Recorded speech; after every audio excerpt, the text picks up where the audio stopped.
Imagine it's the middle of the Cold War. Tensions between the United States and the Soviet Union are at an all-time high. Both superpowers are locked in a deadly game of cat and mouse, spying on each other, trying to gain any advantage they can. In this shadowy world of espionage, one aircraft became a legend. The U-2 spy plane. Known as the Dragon Lady, the U-2 was an engineering marvel. It could fly at over 70,000 feet, an altitude so high that the Soviets, for a time, simply couldn't touch it. From this vantage point, its powerful cameras could capture incredibly detailed images of the ground below, revealing secrets the Kremlin desperately wanted to keep hidden. In the late 1950s, the CIA was flying regular U-2 missions over the Soviet Union. One of their top priorities was to find out just how many long-range bombers and intercontinental ballistic missiles, or ICBMs, the Soviets actually had. American politicians were stoking fears of a bomber gap and a missile gap, claiming the US was falling dangerously behind. But was it true? The U-2 was the only way to find out for sure. Enter Francis Gary Powers, a former Air Force pilot recruited by the CIA. He was one of the best. Flying the U-2 was incredibly demanding. The missions were long, lonely, and perilous.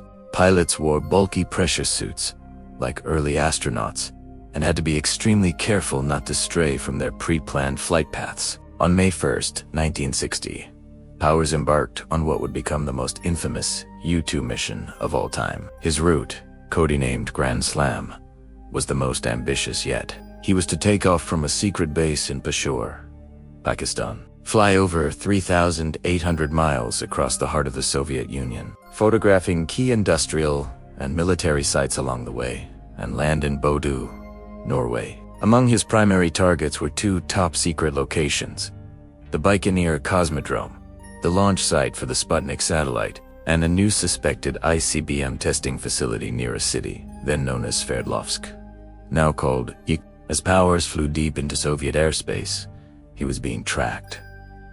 The Soviet air defense forces were on high alert. They had been trying to shoot down the U-2 for years, but the plane always flew just out of reach of their fighter jets and existing surface-to-air missiles. But this time was different. Near Sverdlovsk, the Soviets had deployed their brand-new, high-altitude S-75 Dvina missile system, known to NATO as the SA-2 guideline. This is where the story takes a dramatic turn. As Powers flew over the region, the Soviet command gave the order to fire. What happened next was a chaotic and fateful series of events. The first missile exploded near the U-2, not hitting it directly, but the powerful shockwave ripped off its wings and tail. The plane spiraled out of control, hurtling towards the ground. Powers struggled to eject. The G-forces were pinning him in his seat. He managed to bail out, but he couldn't reach the plane's self-destruct mechanism in time. As he parachuted down to Earth, he watched the wreckage of his state-of-the-art spy plane fall. He landed in a field and was quickly captured by astonished local farmers. Back in Washington, there was confusion. President Eisenhower's administration, believing the pilot couldn't have survived and the plane would be completely destroyed, initiated a cover story. They announced that a NASA weather research plane had gone missing over Turkey after the pilot reported oxygen difficulties. It was a plausible lie, designed to cover up the highly illegal spy flights, but Soviet Premier Nikita Khrushchev had an ace up his sleeve. He knew exactly what had happened. He let the Americans dig themselves deeper into their lie. 4 days, the world watched as the drama unfolded. Then, Khrushchev dropped the bombshell. He announced to the world that they had not only shot down the American spy plane, but had also captured the pilot, alive and well. To prove it, he displayed the wreckage of the U-2 and even presented Francis Gary Powers to the media. The cover story was blown. It was a massive international embarrassment for the United States. The carefully planned Paris summit between Eisenhower and Khrushchev, meant to ease Cold War tensions, collapsed before it even began. Khrushchev stormed out, demanding an apology that Eisenhower refused to give. The incident sent shockwaves through the intelligence community. The myth of the U-2's invincibility was shattered. The Soviets had the pilot, the plane's wreckage, and most importantly, the camera and the film inside it. And this is where we get to the panic in the Kremlin. When Soviet technicians developed the film from Powers' camera, they were horrified by what they saw. The images were stunningly clear. T revealed in breathtaking detail the locations of their most secret missile bases, bomber, airfields, and nuclear facilities.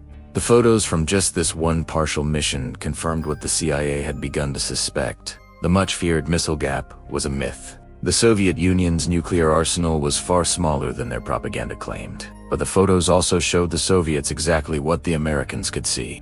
They realized that their country, which they thought was an impenetrable fortress, was completely exposed. Every secret they had was now potentially in American hands. The locations of their ICBMs, the pride of their military, where a laid Bari, a preemptive strike by the US could now, in theory, wipe out their entire nuclear deterrent before it ever got off the ground. This realization sent a wave of panic through the Soviet high command.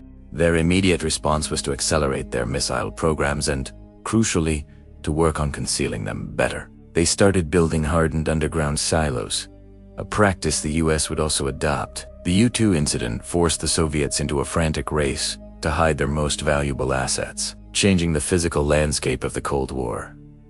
It also had a profound human cost. Back in the USSR, the shoot-down was a moment of national pride.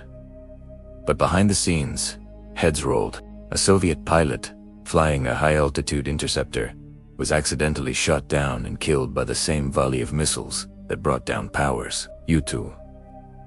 This was a detail the Soviets kept secret for decades. As for Francis Gary Powers, he was put on a show trial in Moscow, convicted of espionage, and sentenced to 10 years in a Soviet prison. He became a pawn in the high-stakes chess match of the Cold War. After nearly 2 years, he was swapped on the Glienicke Bridge in Berlin, the famous Bridge of Spies, for a captured Soviet KGB agent, Rudolf Abel.